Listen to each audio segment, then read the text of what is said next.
All right, guys, Anthony Super Service. We got Joe's truck. I guess it's got a leak. I'm not sure if it had dye in it. We need to look. Because we did this a while back. This was a cracked head. It was already studded. And we put a head on it, a single head, and then did our intake and everything on it. Well, right now... Okay, too bad Drew's not here, because Drew could tell you. Same with Elliot. Same with a whole bunch of other customers. We are having a phenomenon go on right now, and it's funny that I've talked about it over the last two trucks, not the last two, but in the last two videos, that aftermarket oil filters will take an IPR valve. And what I'm seeing most of the time, what it takes it, is after you go back to a Motorcraft, which is weird, but that's what I've seen a lot of. Now, this truck's here, and he's granted, he said go ahead and get that filter off and change it. Now, where I'm at right now is when we do change that, very, very common to lose an IPR valve. And the IPR valve is in the back of the engine. Oil goes through it, and it makes the engine run. So it shut off.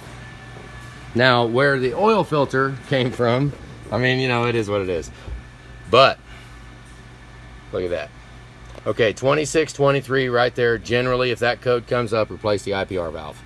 Look at the wiring, but that almost always is IPR valve. That will cause the truck to shut off instantly. That code right there. Now, we also have that one. Bad oil cooler. Okay, this has red coolant in it. The problem is there's a local shop that this truck goes to get, you know, certain maintenance and stuff done, which would be fine if little coolant leaks here and there. I mean, it's been years since we've done this truck. The coolant level, I don't know, he's probably got leaks somewhere. I saw a little bit of spraying down underneath. You know, you send it in for an oil change to a little garage, and they're doing you a favor by topping off the coolant because it's a little low. Well, most of the time when they do that, they're going to top it off with, you know, chalk green coolant. So now we got IPR valve. So do we change the IPR valve now while we put a Motorcraft filter on it and then take a chance on the new IPR valve taking a crap too? Because that very well can happen. So now we're at a dilemma. What do we do? You know, go ahead and ride with that, let that ride a little bit.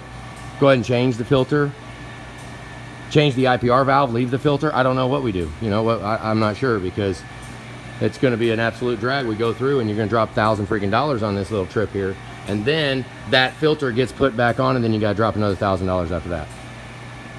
So, I mean, sometimes very possibly you could argue that the IPR valve's days are numbered. Yeah, very well could be. I'm not sure if this is a new one or not, but it's 231,000 mile truck, so it might be.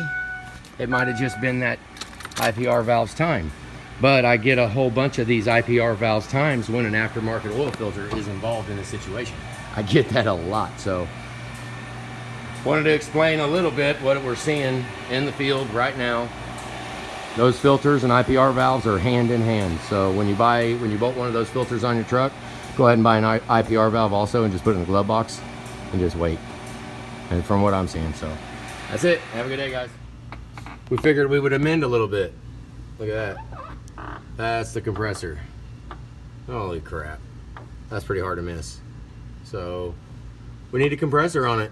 I mean, it could be the line, but you know what? By the time we go down to there, I mean, we can start it and look closer, but it's taken a whole year to leak out. So just put a compressor on it and really put a new set of manifold lines on it.